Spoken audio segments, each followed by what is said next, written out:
Vamos à aula de número 23, esta penúltima aula do curso de Física 3. E nessa aula de hoje nós vamos falar sobre as equações de Maxwell e o magnetismo da matéria. Tá? Até agora a gente falou bastante de campos magnéticos gerados por corrente, né? Agora vamos falar de magnetismo, campo magnético gerado por magnetismo intrínseco da matéria. Antes disso nós vamos falar das equações de Maxwell, que envolvem a lei de Gauss para campos magnéticos induzidos, correntes de deslocamento. Depois nós vamos falar então dos ímãs permanentes, né? Campo magnético gerado por propriedades intrínsecas de materiais, a correlação entre o magnetismo e os elétrons, tá? E vamos falar um pouquinho de três qualidades magnéticas, digamos assim, dos materiais: diamagnetismo, paramagnetismo e ferromagnetismo. Tá? Aqui no canto tem uma brincadeira que os físicos gostam muito, né? Essas aqui já vou adiantar para vocês, são as equações de Maxwell, nós vamos ver cada uma delas, mas a gente brinca, né? Tem até camiseta por aí, dizendo que e Deus disse todas as equações de Maxwell e fez-se a luz, né? É uma brincadeira bastante comum entre os físicos, o pessoal da engenharia também.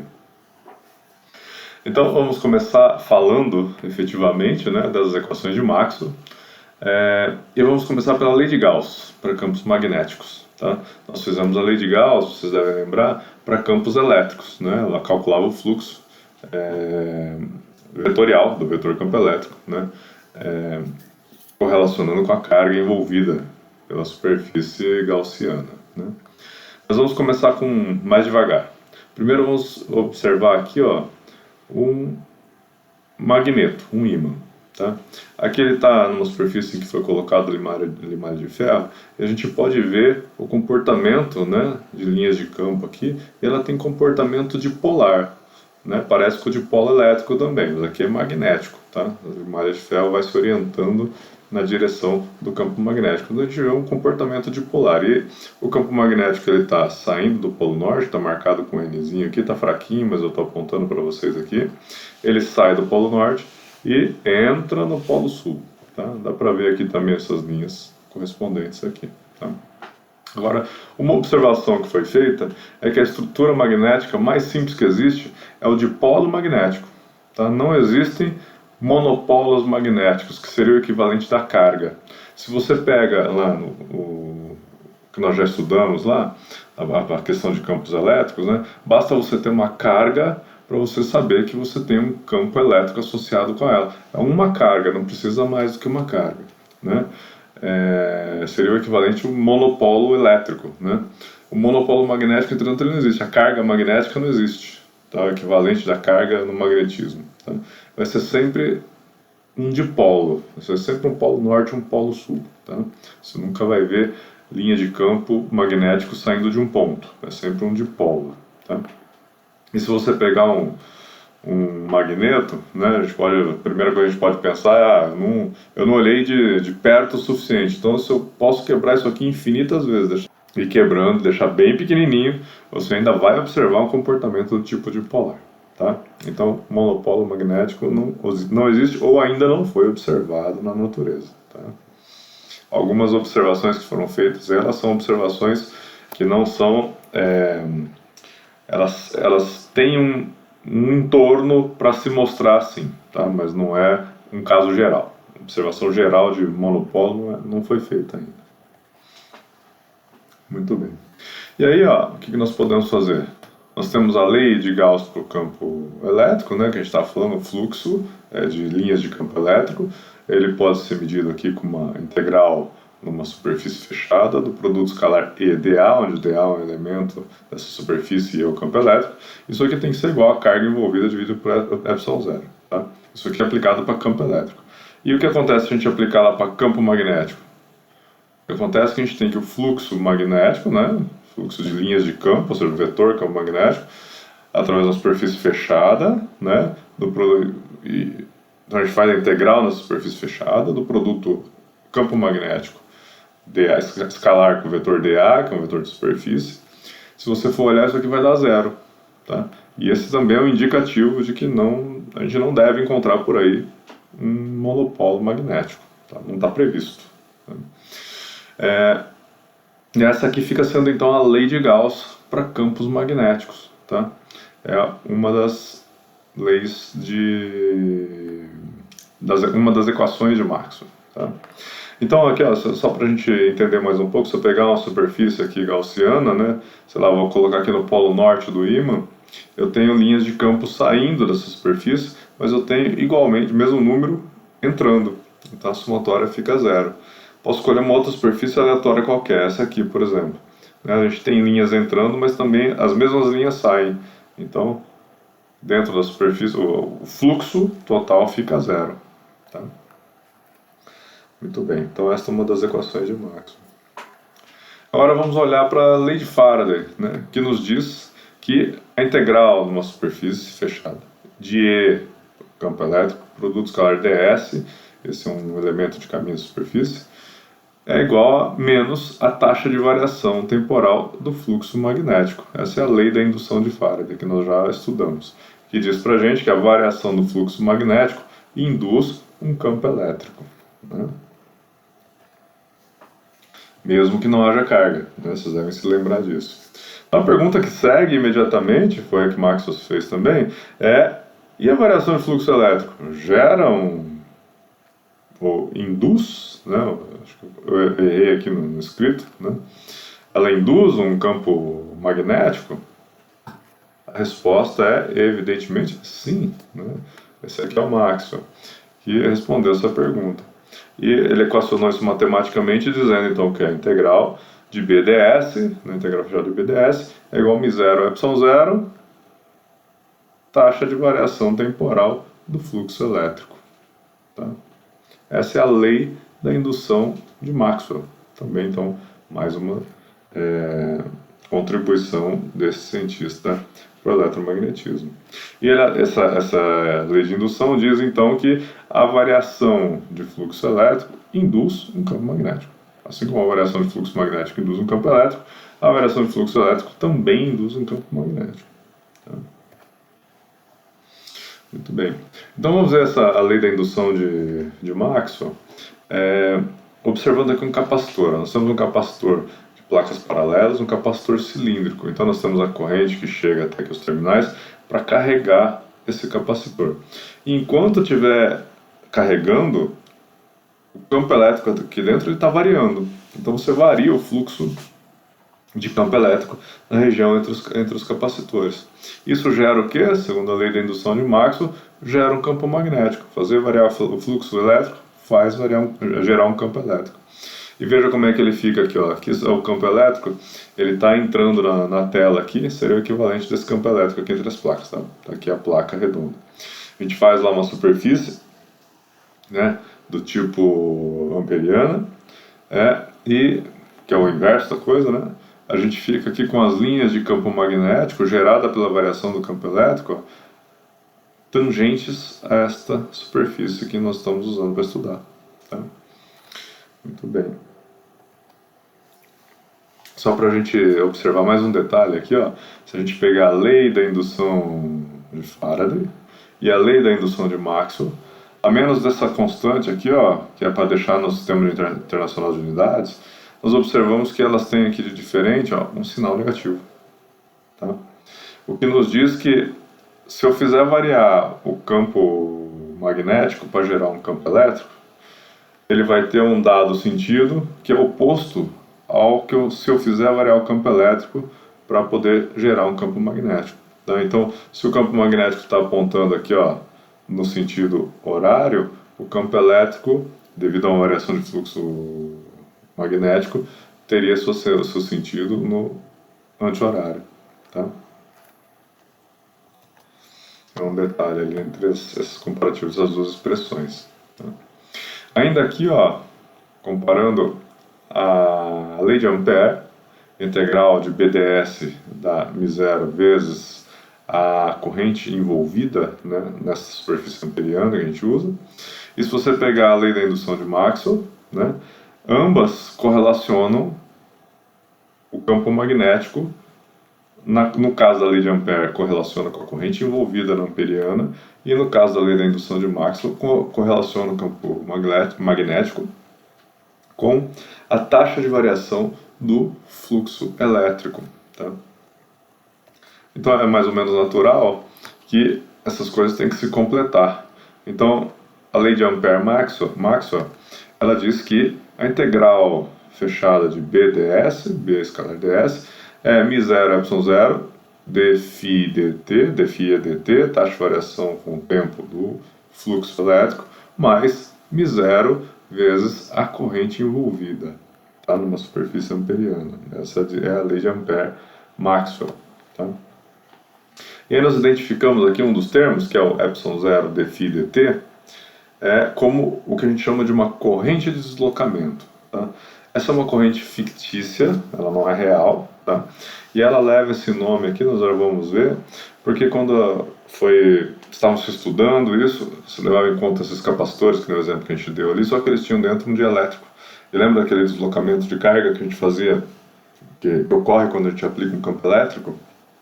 Então, vem daí esse nome, tá? Mas depois eles observaram que o campo magnético aparecia com um dielétrico ou sem dielétrico, bastava variar o fluxo elétrico, tá? Então, o nome acabou ficando por usos e costumes, tá? Usamos ele até hoje, mas ele, primeiro, não diz respeito a uma corrente real, é uma corrente fictícia, e o nome está relacionado com uma coisa que não necessariamente precisa estar lá, tá? Mas aí nós reescrevemos a lei de Ampère-Maxwell como a integral de BDS igual a μ0 vezes a corrente de deslocamento envolvida lá na superfície, mais μ0 vezes a corrente envolvida na superfície amperiana. Tá? Muito bem. Então, para a gente entender aqui como é que fica essa questão dessas correntes, né? Então, quando a gente tem aqui o capacitor, antes de carregar, nada está acontecendo, não tem corrente, não tem campo magnético. Quando eu começo a carregar, nós temos a corrente no fio, que gera lá um campo magnético, né? É só usar a regra da mão direita. E, por observação, aqui nós também observamos que começa a carregar aqui as placas, começa a aparecer um campo elétrico, e esse campo elétrico vai variando conforme a gente vai carregando as placas do capacitor. E aparece então um campo magnético, que tem a mesma simetria da corrente real aqui, que está associado com uma corrente de deslocamento, que é essa nossa corrente fictícia aqui, tá? Então, essa corrente fictícia é como se ela fosse uma continuação aqui da corrente real, tá? Só que ali não há deslocamento de carga, como na corrente, tá? Há apenas variação de fluxo de campo elétrico. Tá? E ambos os sentidos, a regra da mão direita se aplica a ambas as correntes, tanto a real quanto a fictícia. Tá? Muito bem. Agora vamos fazer aqui um comparativo um pouco mais de perto. Então vamos comparar a corrente real com essa corrente fictícia, para nós termos uma ideia mais completa do que está ocorrendo aqui. Então a carga Q, em qualquer momento aqui nesse sistema, ela vai ser dada por ε0 vezes a área aqui do capacitor vezes o campo elétrico que está entre as suas placas. Tá? De onde nós podemos tirar a corrente, que é a taxa de variação da carga no tempo. Tá? Então nós ficamos com ε0 A vezes a taxa de variação temporal do campo elétrico, isso para a corrente real. Tá? E a corrente fictícia? A corrente fictícia nós determinamos ali agora há pouco que ela é ε0 dφe dt. Isso vai dar o que? ε0 ddt de quem é o fluxo? É o campo que atravessa a área A do capacitor, E vezes A. Tá? E a gente fica então com a corrente fictícia sendo ε0 A, taxa de variação temporal do campo elétrico, igual à corrente real. Então a gente identifica, fazendo esse comparativo, que a corrente fictícia é igual à corrente real, tá? Muito embora é igual matematicamente, tá? Um conceito. Tá? Não há deslocamento de carga como há no caso da corrente real. Tá? Então a corrente de deslocamento pode ser considerada uma continuação da corrente real na região das placas do capacitor, mas é uma questão de conceito, para a gente entender o que está acontecendo de maneira mais razoável, tá? Não há deslocamento de carga como há aqui no fio. A gente sabe que as cargas se carregam aqui, e o campo elétrico é que varia entre as placas. Não há transferência de carga. Tá? Muito bem. E aí nós podemos fazer o quê? Nós consideramos então o sistema como se fosse um fio retilíneo, tá? E a gente usa ID, tá? Ou seja, a corrente de deslocamento. Então, se a gente pegar, vocês devem se lembrar lá quando a gente fez o tratamento das superfícies amperianas, para calcular o campo magnético dentro e fora de um fio retilíneo, né, cilíndrico, né, nós encontramos esse resultado aqui, ó, que o campo magnético vai com μ0 vezes a corrente, então aí usamos a corrente de deslocamento, né, para saber qual é o campo aqui dentro das placas do capacitor. Nós aproximamos ele para um fio cilíndrico, retilíneo, tá? Dividido por 2πr ao quadrado, R é o raio do fio cilíndrico ou do capacitor aqui, vezes R, que é o raio da nossa amperiana, tá? Isso para regiões dentro do capacitor. Para fora do capacitor, nós temos que vai com μ0 sobre 2πr, esse é o R que identifica a nossa amperiana, vezes a corrente de deslocamento, tá? Então tem campo dentro do capacitor, campo magnético, estamos aqui, né? E campo fora também do capacitor, tá? Então aqui é uma tabela que resume todas as equações de Maxwell. Interessante notar que são um dos fatores para fazer o Maxwell é bastante conhecido, que essas equações aqui, que estão reunidas como equações de Maxwell, elas formam a base do nosso conhecimento de eletromagnetismo, tá? Clássico, eletromagnetismo clássico. Então nós temos a lei de Gauss aplicada para a eletricidade, que é a integral de EdA igual a carga envolvida sobre zero, relaciona fluxo elétrico com carga elétrica envolvida na superfície, é gaussiana. A lei de Gauss do magnetismo, que relaciona o fluxo magnético com carga magnética envolvida. Como não tem carga magnética, só tem dipolo, então isso aqui tem que dar zero. A lei de Faraday, né? Integral de EdS igual a menos dφ dt, que relaciona o campo elétrico induzido à variação de fluxo magnético. E a lei de Ampère-Maxwell, né? Integral de BdS igual a μ0 ε0 dφ dt mais μ0 I envolvido, né, que relaciona o campo magnético induzido à variação de fluxo elétrico e também à corrente. Tá? Então essas são as equações de Maxwell e que formam a base do conhecimento do eletromagnetismo clássico. Muito bem. Então agora, como eu disse para vocês no começo, até agora a gente tratou bastante os campos magnéticos gerados por corrente, por movimentação de carga, né? Agora nós vamos falar do campo magnético que é intrínseco dos materiais. Tá? Mas antes disso, nós vamos falar um pouquinho do campo magnético terrestre, né? Nós todos sabemos que a Terra possui um campo magnético, tá? Esse campo magnético nos protege das partículas que chegam até a Terra, né, vindo do espaço. E esse campo magnético ele tem características dipolares também, tá? Então a Terra tem um polo norte e um polo sul. Então o módulo desse campo magnético, o momento magnético associado aqui com esse campo é 8 vezes 10 a 22 Joule por Tesla. A direção que esse campo magnético faz é de 11,5 graus com o eixo de rotação da Terra. Tá? A sua origem aceita, de onde que vem esse momento magnético, né? Ela vem da movimentação de ligas de ferro, tá? No núcleo líquido da Terra. É daí que se suspeita que vem esse momento magnético. Entretanto, gente, isso ainda é caso de estudo. Tá? Essa é uma explicação aceita, é muito complexa. Tá? Muito bem. Falando um pouquinho mais ainda dos polos norte e sul, né, da Terra, nós temos o polo norte geomagnético, que fica na Groenlândia, nós temos o polo sul geomagnético, que fica na Antártica. Mas as linhas de campo, elas emergem do polo sul e penetram no polo norte. Opa, isso está um negócio errado, né? Devia sair do polo norte e entrar no polo sul, tá? Isso acontece desse jeito porque nós temos uma diferença entre o polo norte geomagnético e o polo magnético. Onde fica o polo geomagnético é, na verdade, o polo sul magnético da Terra. E vice-versa, onde fica o polo sul geomagnético, fica o nosso polo norte magnético da Terra. Tá? E o campo magnético associado com o momento magnético que está aqui, se você for medir ele, né, medido aqui em Curitiba, mais especificamente no Laboratório de Magnetismo da UFPR, 20 microtesla, é um campo pequenininho, tá, gente? Mas ainda assim ele é importantíssimo, né? Não devemos nos esquecer que ele que nos protege das partículas que chegam até a Terra, né, vindo do espaço. Aqui, só para vocês saberem, uma curiosidade, foi medido com um gaussímetro de mão, bastante comum, mas que tem boa resolução. Ele é equipado com uma sonda Hall. Sabe, lembra lá do efeito Hall que nós estudamos? Eu pedi para você, se eu quisesse medir campo magnético, como é que eu faria? Um dos exercícios de avaliação. Então, foi com um gaussímetro desse tipo que nós medimos o campo magnético terrestre lá no laboratório. Tá? Então, quando nós falamos de propriedades magnéticas que são intrínsecas dos materiais, tá? Nós temos que começar nos perguntando, assim, visão microscópica, né? De onde que vem esse momento magnético, né? A primeira ideia que a gente tem que deve estar associado com a estrutura eletrônica dos materiais, tá?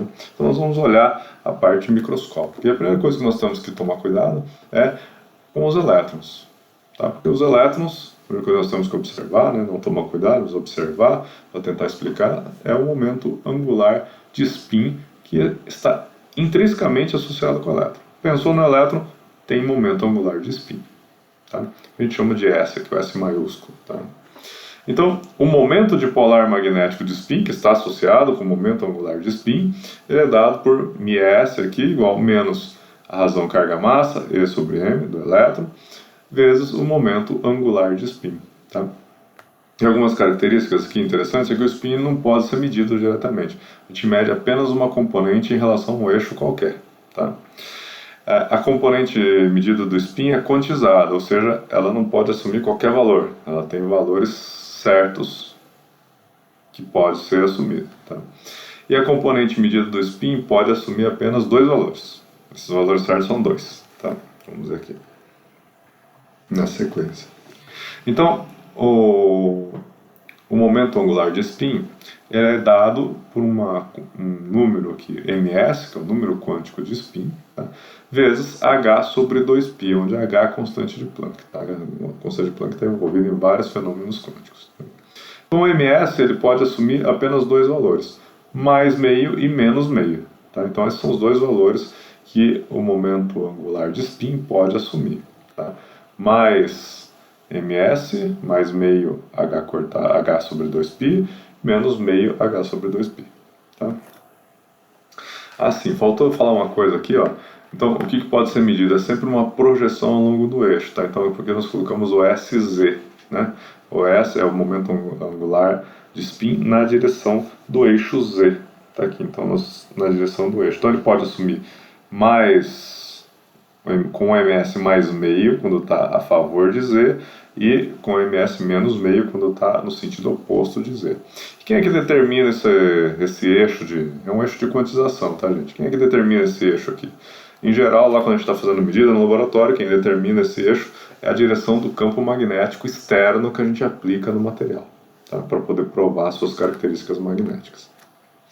Muito bem. O mesmo ocorre, que nós falamos do momento angular de spin, mas o mesmo ocorre com o momento dipolar magnético de spin, que está associado com o momento angular de spin. Tá? Nós medimos uma componente na direção do campo aplicado, ou seja, do eixo de quantização aqui. Tá? E nós podemos escrever aqui, substituindo o valor de SZ, nós podemos escrever aqui o momento dipolar de spin na direção Z, ele vai ser dado por mais ou menos EH, constante de Planck, carga do elétron, dividido por 4π vezes a massa do elétron. E a gente identifica essa quantidade em verde aqui como μB, que é o magneton de Bohr, tá? Que tem esse valor aqui, 9,27 vezes 10 a menos 24 Joule por Tesla. Se nós olharmos aqui, com todo esse processo, né? Lembra que a gente, quando coloca um momento magnético na presença de um campo magnético, ele tende a sofrer um torque e tem uma energia associada com isso, tá? Não é diferente para o momento dipolar de spin. Então, a energia associada com colocar o momento dipolar de spin na presença de um campo magnético externo tem esta contribuição aqui, que é menos o produto escalar de ms com o campo externo, tá? E depois que a gente faz o produto, a gente pega as componentes na direção Z, né? O B externo é quem define a direção Z, tá? Então, o momento dipolar magnético, vamos ter que pegar a componente na direção do campo externo, tá? Que é a direção Z aqui. Podia ser x, y, qualquer uma delas, tá? Z é só para dar um nome. Muito bem. Agora, além da componente intrínseca, momento angular de spin, os elétrons têm também um momento angular orbital, que está associado com o simples fato do elétron estar se movimentando ao redor do núcleo, tá? Está orbitando, tá? Então, momento angular orbital, tá? Também gera um momento dipolar magnético que a gente chama de orbital. E ele tem essa expressão aqui que descreve ele. O momento dipolar magnético orbital é menos E sobre 2m, carga do elétron, massa do elétron, vezes o momento angular orbital. Tá? É evidente que aqui é uma ilustração simples, né, para que nós entendamos de onde que vem esse momento. Nós vamos explicar um pouquinho mais isso aqui. Mas é evidente que a gente sabe que lá, quando a gente vai olhar do ponto de vista de mecânica quântica, né, os elétrons eles estão em orbitais que não são circulares, né, como está desenhado aqui nessa figura. Né? Nós temos lá uma região onde há uma função densidade de probabilidade de encontrar o elétron naquela região, e aqui ela tem os formatos característicos, né, que vêm das interações elétricas, Coulomb mais spin, dentro dos materiais. Tá? Mas aqui é só para a gente entender a ideia, bastante simplificada. Muito bem. E aqui, ó, o momento angular orbital, né, na direção Z, a mesma argumentação do momento angular de spin, ele assume valores do tipo ml h sobre 2π, em que ml é um número quântico orbital. Ele pode assumir valores 0, mais ou menos 1, mais ou menos 2, e um número máximo, ml máximo aqui, que depende de cada sistema que está sendo estudado. Tá? De modo que a gente pode escrever, então, o momento angular dipolar magnético orbital na direção Z, a componente Z, como menos ml h sobre 4πm, que vai dar o quê? Menos ml, número quântico orbital, vezes o magnetão de Bohr. Tá? Muito bem. E o mesmo esquema que a gente fez para o momento angular dipolar de spin, né, nós fazemos aqui também para o caso do momento dipolar magnético orbital. Nós temos uma energia associada, se a gente aplicar um campo magnético no material, o momento orbital também pode sofrer torque. A gente tem então uma energia associada com essas movimentações do tipo menos o produto escalar de μl com B externo. E aí vale lá a mesma coisa, o B externo define o eixo de quantização, chamemos de Z, e nós temos que pegar então a componente Z do momento dipolar magnético orbital. Tá? Muito bem.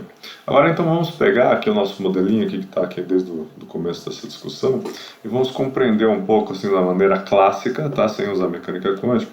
Vamos tentar compreender um pouco melhor como é que de onde surge esse momento, né? Orbital. Então, se nós pegarmos lá das aulas passadas, né, o momento associado, o momento dipolar magnético associado com uma bobina, né, a gente tinha lá que era N, o número de espiras da bobina, vezes a corrente, vezes a sua área. Tá? Então, esse aqui é o momento dipolar magnético para uma bobina com uma espira só. Tá? É a corrente que circularia na espira, vezes a sua área. Tá? Então, temos dois elementos ali. Primeiro, a corrente, né, que é a carga por unidade de tempo. Né? Então, nós podemos escrever que a carga é a própria carga do elétron. E o tempo, nós temos aqui usar essa trajetória circular, que tem comprimento 2πr, e que o elétron está viajando nessa órbita circular lá dentro do átomo com uma velocidade v. Então, o tempo que ele leva para fazer uma volta é 2πr vezes v. Tá? E a área dessa órbita circular é πr quadrado. Então, substituindo esses dois valores aqui, né, nós obtemos que o momento angular dipolar magnético orbital EVR sobre 2. Tá? Nós podemos ainda fazer mais uma relação aqui. Ó. para eliminar essa variável velocidade aqui e colocá-la em termos de momento angular orbital. Tá? Nós vamos lembrar lá da mecânica, o módulo do momento angular orbital é o módulo de m vezes o produto vetorial RV. Tá? Se a gente fizer esse produto vetorial, nós vamos ter aqui ó, mRV seno de 90. Tá? Que é o ângulo entre RV ali.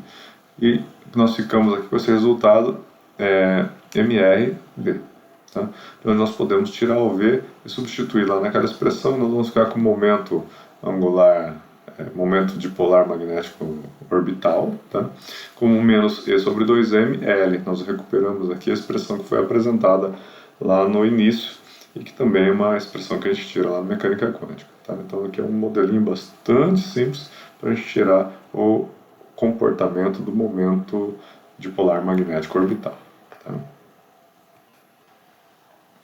E agora vamos falar então, agora que nós já apresentamos as duas propriedades intrínsecas ali de momento angular, momento dipolar magnético do elétron, né, associado com o momento angular de spin e com o momento angular orbital, né, nós podemos passar então para as propriedades magnéticas da matéria. Tá? Então, só para vocês entenderem, aqui há uma complexidade bastante grande, isso aqui é uma parte do magnetismo, tá? Uma árvore aqui de magnetismo, em que nós temos algumas propriedades classificadas dentro do magnetismo aqui, mas dentro de cada uma delas você tem ainda variantes, tá? Isso aqui é só para a gente começar. Nós temos o diamagnetismo, paramagnetismo, antiferromagnetismo, ferrimagnetismo, helimagnetismo, ferromagnetismo, superparamagnetismo, asperomagnetismo, esperimagnetismo, esperomagnetismo. Tá? Aqui é uma classificação em função de observações realizadas das propriedades de cada um desses magnetos aqui. Tá? Então, nós vamos focar apenas na apresentação, tá, do diamagnetismo, do paramagnetismo e do ferromagnetismo. E eu opto aqui por fazer uma apresentação bastante breve, simples, tá, gente? É bom que vocês saibam que o magnetismo, ele é um curso completo, tá? Para você fazer um curso de magnetismo, você já tem que ter estudado um curso de física da matéria condensada, o curso de eletromagnetismo, curso de mecânica quântica e um curso de mecânica estatística, tá?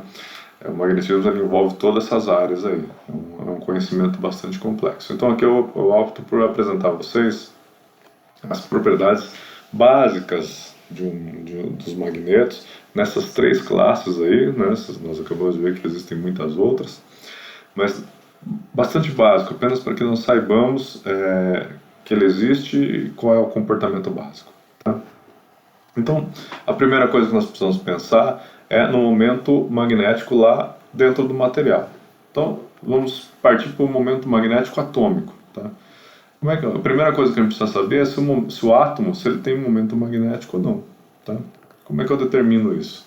Então, lá dentro do material, os átomos se organizam. Estou dando um exemplo de um cristal aqui, por exemplo, o ferro, né? A organização dele é em cúbica de corpo centrado, que a gente chama. Então, os átomos se arranjam na forma de um cubo e tem um átomo bem lá no meio do cubo, tá? No centro. Então, cúbica de corpo centrado. Existem vários arranjos, tá? Organizacionais aqui, organizados dos átomos na matéria condensada, tá? Enfim, mas essa organização vai influenciar em como é que se tem propriedade magnética ou se não tem, porque é tudo, no fim, uma questão de interações de força de Coulomb e princípio de Pauli aqui, vocês lembram que nós já falamos sobre isso, né? Então, o que determina se ele vai ter momento magnético? É o somatório dos momentos dipolares associados aos elétrons, isso que a gente acabou de falar, né? Então, quais são eles? O momento angular dipolar de spin e o momento dipolar orbital. Tá? Então, se eu somar todos, eu tenho um momento dipolar magnético atômico. Tá? Que eu desenhei aqui com uma flechinha para fazer uma representação do MIA aqui. Tá? Então, quando a gente faz essa somatória e dá zero, tá? A gente tem que o material é o que a gente chama de um diamagneto. Tá? Depois ele tem mais algumas características que eu vou mostrar já já. Se ele dá diferente de zero, significa que dentro do átomo, vamos dizer, intraátomo, existe um momento magnético. Eu somo lá todos os miês, ou seja, todos os miéses e os mieles, né? E eu vejo que essa soma ela dá diferente de zero. Então, o átomo tem um momento magnético, tá? Muito bem. Aí eu tenho que partir para a observação de interações entre vizinhos. Em geral, a interação entre os primeiros vizinhos ela é dominante, mas existem casos em que as interações entre os segundos e terceiros vizinhos são relevantes também, tá? Então, essa interação, que a gente chama de interação do tipo magnética, em geral ela é dada, aí, quando a gente vai estudar o magnetismo, por um negócio que a gente chama de constante de troca, ou constante de exchange, tá? Que é designada em geral por uma letra J, que ela diz sobre a energética de interação entre o momento de um átomo com o momento do seu átomo vizinho. Então, se fosse aqui no ferro, né, eu teria que ver as interações desse átomo com esse átomo, com esse átomo, com esse átomo. Tá? Muito bem. Então, sendo o momento atômico diferente de zero, ou seja, tem uma flechinha, né, em cima de cada átomo aqui designando o seu momento magnético, e se a interação for nula, ou seja, J for igual a zero, a gente tem um paramagnetismo. Então, nesse caso, existe um momento magnético, vamos dizer, em cima de cada átomo, tá? Na localidade do átomo, só que a direção desse momento magnético, a direção das flechinhas aqui, tá? Elas apontam aleatoriamente uma com relação à outra, tá? De modo que se eu olhar o momento magnético total, tá, do material, agora não do átomo, do material, eu vou observar como sendo nulo, porque eles apontam em direções aleatórias. Tá? Agora, se o momento atômico for diferente de zero, ou seja, tem um momento atômico nos arredores do átomo, tá? E o momento magnético nos arredores do átomo, e o J, ou seja, a interação entre eles for diferente de zero, aí nós temos o que nós chamamos dos estados magnéticos ordenados, ou seja, vai haver um ordenamento dos momentos magnéticos um com relação ao outro, ou seja, vai haver uma ordem das flechinhas aqui. Tá? E um desses casos é o ferromagnetismo. Tá? Os outros são aqueles outros que a gente colocou lá, o helimagnetismo, o antiferromagnetismo, o ferrimagnetismo e assim vai. Tá? No caso do ferromagnetismo, essa interação, além de ser diferente de zero, ela é positiva. Tá? Existem os casos em que elas são, esse J é negativo, tá? Por exemplo, no antiferromagnetismo. Mas aqui no caso do ferromagnetismo, ela é diferente de zero e positiva. E a característica básica é que essa interação tende a fazer com que os momentos magnéticos dos átomos vizinhos apontem na mesma direção. Então, se eu chegar aqui e virar essa flechinha para baixo, aquela lá também vai virar por força dessa interação aqui. Tá? Muito bem. Esse é o tipo de interação ferromagnética. Tá? Tende a manter os momentos magnéticos atômicos alinhados paralelamente uns aos outros. Tá? Então, lá no... Essa é uma visão microscópica. Tá? Agora, como é que a gente classifica o material? Em geral, a gente vai fazer uma medida magnética que observa características macroscópicas, né, do material. Tá? E que características são essas? Então nós vamos definir aqui, ó, as duas. Magnetização, na verdade, a suscetibilidade que está definida aqui embaixo, que é a magnetização dividida pelo campo magnético, ela não é necessária, porque a gente mede mesmo lá no magnetômetro, que é o dispositivo próprio para fazer esse tipo de medida, é a magnetização. A gente tira o momento magnético e faz a magnetização assim. Ó. A magnetização, a definição dela é a somatório de todos os momentos atômicos que tem lá no material, dividido pelo volume total do material. Tá? Então, quando a gente vai medir, a gente olha para a magnetização. Tá? E a gente faz dois tipos de experimentos em geral para decidir em que classe aquele magneto se insere. Tá? Então, magnetização em função do campo magnético, eu vou aumentando o campo magnético, vou variando o campo magnético, vou vendo como que a magnetização se comporta, ou eu faço, lembre que suscetibilidade é variação a menos de uma normalização aqui, é a magnetização a menos de uma normalização do campo, Ou então eu faço variar a temperatura e vou medindo a magnetização para ver como ela se comporta. Tá? E aí, em função das características básicas desses dois comportamentos, nós decidimos em que classe de magneto ele se encaixa. Então, se eu for lá fazer uma medida de magnetização em função do campo magnético e observar que aumentando o campo magnético para o sentido que eu chamo de positivo, eu observo uma magnetização que decresce ou aumenta negativamente, tá? Eu tenho já um indício de que isso aqui é um diamagneto. Tá? E se eu observar em função da temperatura e observar para um dado campo... Então aqui eu estou numa temperatura fixa, né, e variei o campo. Agora que o experimento é diferente, eu estou num campo fixo e variei a temperatura. Se para um campo fixo eu observar um valor negativo da magnetização, né, um campo fixo positivo, eu observar um valor negativo da magnetização ou da suscetibilidade, tanto faz, e que é praticamente constante em função da temperatura, juntando essas duas informações eu sei que eu estou medindo um diamagneto. Tá? E exemplos de diamagneto, gente, como isso aqui é uma propriedade intrínseca lá da matéria, todo material tem. Tá? Então, exemplo, tudo que existe. Tudo que existe tem diamagnetismo. Tá? E é interessante vocês darem uma notada aqui, ó, que lembra isso aqui para vocês? Eu aplico, faço uma variação positiva de campo magnético e o material me responde com uma variação negativa, porque magnetização, esse M aqui, ele significa o quê? É o campo magnético gerado pelo material, tá? É o campo do ímã, tá? Então é campo também. Então veja lá, se eu variei o campo magnético externo na direção positiva, o material me respondeu com campo magnético na direção negativa? O que isso lembra para vocês? Lei de Faraday, lei de Lenz, né? Lembra? Faço uma variação de fluxo do campo magnético positivo, o material me responde com uma variação ao contrário. Tá? Então isso aqui é a lei de Lenz acontecendo em nível atômico. Tá? Para a gente entender de maneira simplista o que está ocorrendo aqui. Né? Muito bem. E agora vamos para o caso então do paramagnetismo, lembra? O momento atômico é diferente de zero, ou seja, nos arredores do átomo existe um momento dipolar magnético, mas eles não interagem, então o momento de um átomo não interage com o do outro, é como se eu tivesse imãzinhos bastante afastados, de modo que eles não interagem. Tá? É uma representação, tá, gente? Isso aqui vem das propriedades eletrônicas intrínsecas do material. Tá?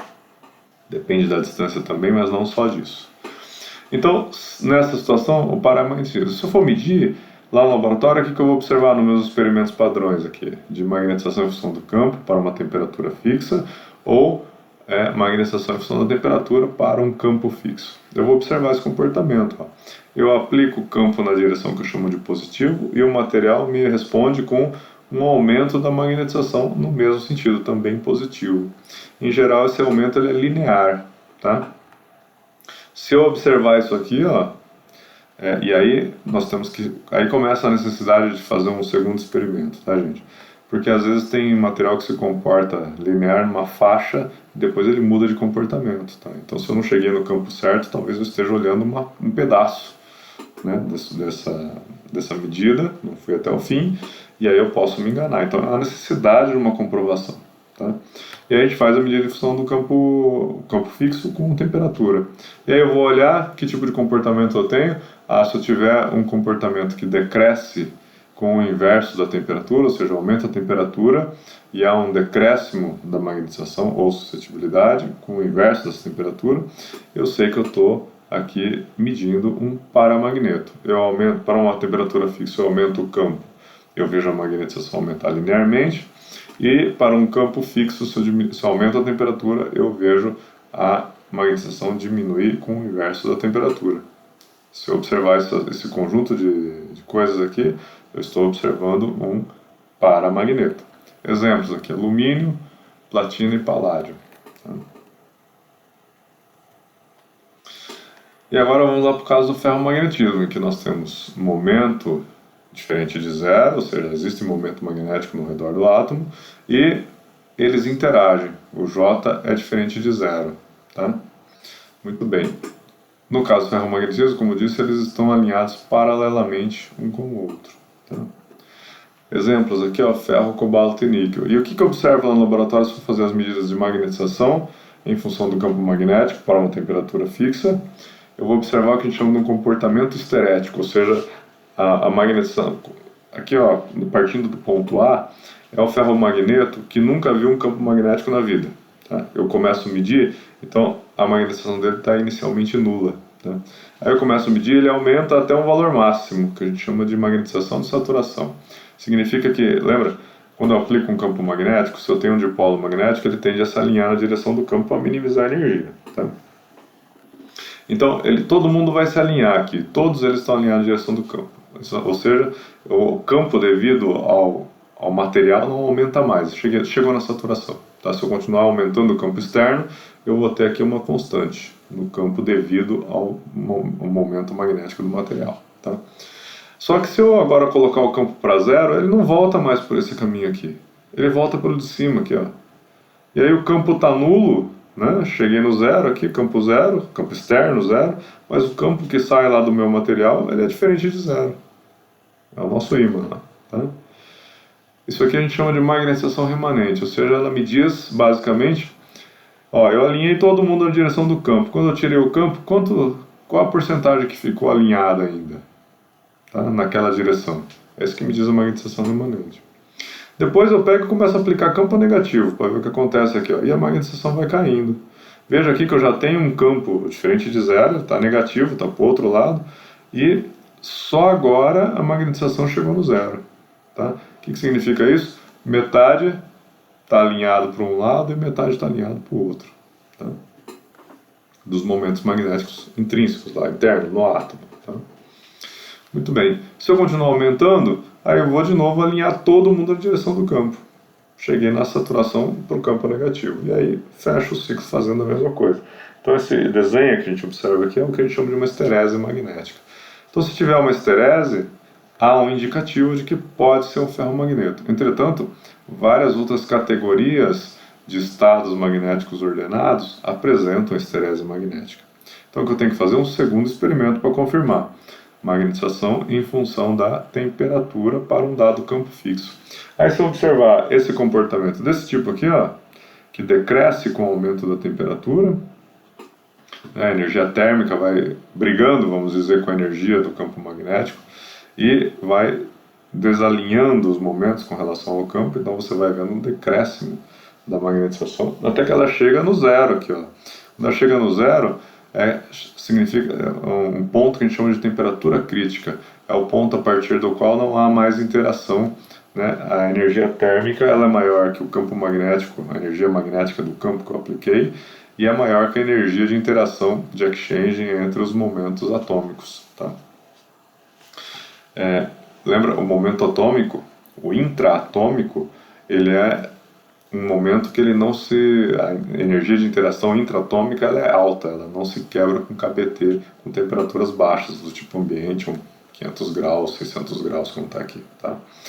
Já a interação, então isso dentro do átomo, o momento dentro do átomo continua. Já a interação que alinha os momentos entre átomos, então diferente do intraátomo e o interátomos, o que alinha entre os átomos, o interátomo, essa é comparável com a energia térmica, tá? Então, a partir de uma dada temperatura, a energia térmica fica maior do que o KBT fica maior do que o J, tá?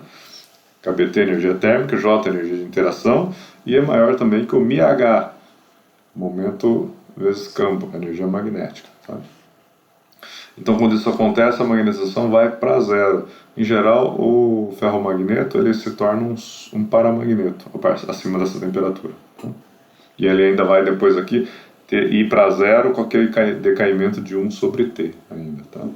E esse decaimento aqui, ele é dessa forma que a gente chama do tipo T a 3 meios. Ele vai com uma função da temperatura elevada a 3 meios. Tá? Então, se eu observar uma esterese e um comportamento em função da temperatura nesse formato, T a 3 meios, eu posso afirmar que eu estou observando um ferromagneto. Tá, gente? Então é isso, nós fazemos experimentos que possam comprovar, né, juntando características do material para dizer em que classe magnética que ele se enquadra. Tá? Então era isso, gente. Para essa aula, esses foram os conceitos que a gente tinha para passar. E agora eu vou deixar então para vocês os exercícios, o exercício de avaliação aqui na descrição desse vídeo, também lá no site. E na próxima aula nós vamos resolver alguns exercícios envolvendo as equações de Maxwell e propriedades magnéticas da matéria.